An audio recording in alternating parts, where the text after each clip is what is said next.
moving on to the government shutdown, the news last night was that I already discussed that there are furloughs happening, but one of the big furloughs discussed was the IRS. So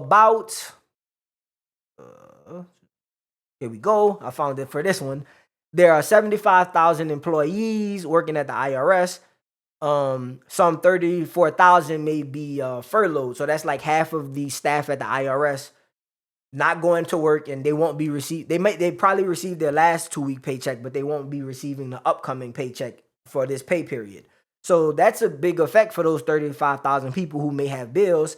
And I stated last episode that you are giving back pay. You are supposed to be giving back pay, but I found out that from a statement by President Trump that the back pay is based upon Congress agreeing to pay you the back pay. So, I mean, as you can see, there's a whole lot of problems with this. Congress is still getting paid and they're not going to work. You're not going to work and you're being furloughed because of something Congress did, not yourself. And Congress, since they are receiving their money, they're paid no matter what, whereas the government workers may not be paid if Congress can't agree, and we're in the problem we're in currently because Congress can't agree. So it's a very tough position for American workers who work with the government, because the money that they may have thought they were going to receive, they may not, because the people who are fighting currently have to agree for them to get paid. As well as these shutdowns are still impacting air traffic controllers, or the airports, as well as government contractors. There was another vote, because I mentioned some votes last time. There was another vote to get a resolution which wouldn't end the larger argument between the subsidies that the Democrats want extended permanently versus the cuts that the Republicans are trying to get. The Republicans are trying to cut about $1 trillion in healthcare. The Democrats maybe, I won't say raising healthcare, but they'll be spending government money on healthcare. There was another vote to get not the larger situation fixed, but a smaller bill just to keep the government running until November 21st was put up for vote by the Republicans. That bill, the vote was 52. Sorry, you guys. That bill was 52-47. So some Democrats voted for that bill, and one of the Democrat leaders, Hakeem Jeffries, was actually accosted by one of the Republican congressmen because he walked up to him on not the Congress floor, but in the Capitol, and he asked him, well, some Democrats have voted for this bill that would allow America. The main point about this bill that the Republicans did set forth is, while they're trying to figure out what would be permanent and what won't and what would be cut, there's a bill that the Republicans have set forth to the Democrats that states that while they're trying to figure everything out, the people would still be allowed to stay on their health care. So what the Republicans are now pushing that towards the Democrats is, though there's not a permanent finalized deal worked, the Republicans did listen to the Democrats and are listening to their constituents and the American people.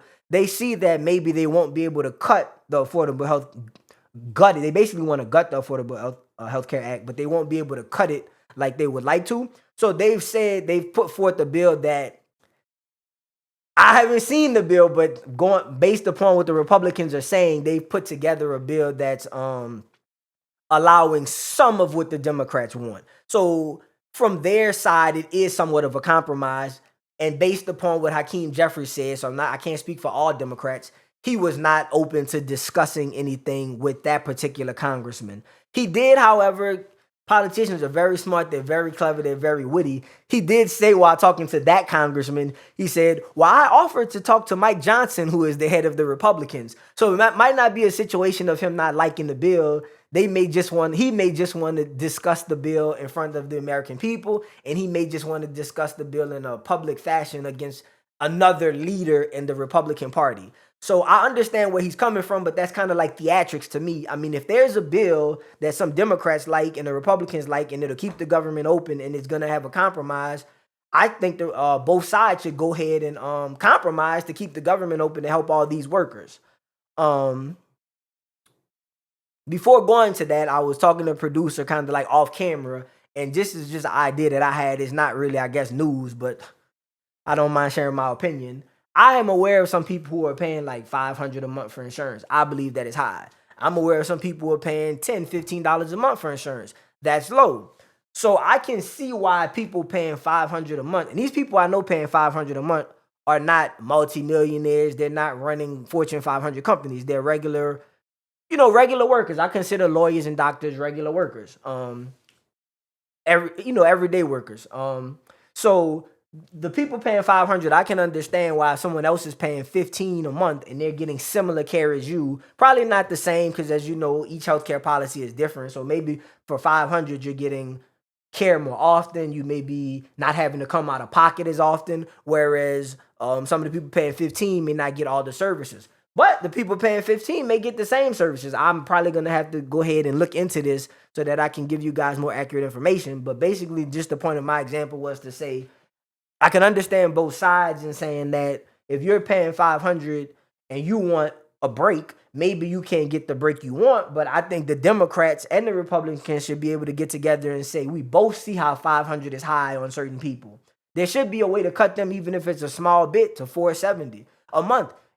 That may only be $25, but over the year, that's $200. If you're cutting it from 500 to 450, again, that's that's 50 a month, but over the course of the year, that's $500. It may not sound like a lot, but all of this helps with people when they have other bills, whether it's lights or the mortgage or gas, just a little bit over a long period of time, over a year, over years. This is really helpful to the American people. So I would just employ or suggest to Congress that we consider everybody's situation. I understand a person who may be only paying $15 a month, maybe just working a part-time job because the economy is rough right now. Everybody can't find work. So if you have a job, but maybe it's not full-time, or your full-time job doesn't make enough money, I still want you to go to work every day and be dignified.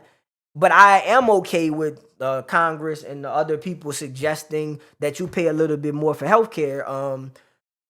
We do a lot for each other in America. So there are things that people receiving benefits don't put money in the pot for. So I believe that if you are willing to accept entitlement programs, you should at least be willing yourself to say, how about I try a little harder and see what I can do about my lifestyle, or maybe where I can put up a few extra dollars.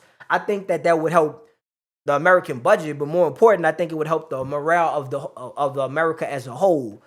If people receiving entitlements were willing to put up more, I think that on the other side, you may see better, I'm not going to call it treatment, but the way people who are putting up more may speak better about the people receiving entitlements. They won't call them freeloaders because they may have the dignity in themselves to say, wait, these people who don't have as much as I am are trying. It's all about effort, and not just effort in words, but that's why I'm saying putting up more money, right? If you're paying 15 a month and you start paying 25 to 30, though that may not be a lot of money to the people paying 500, at least people see a willingness of, like, just like I'm being asked to sacrifice for someone else, they are willing to sacrifice for me, because that's basically what the people who are receiving entitlements would be doing. You already received your entitlements. There's no reason for a person who's paying 15 to pay 30. It's not in their interest. But if you're willing to help somebody else, it could show them, not show them, but it could put in their mind, wait a minute,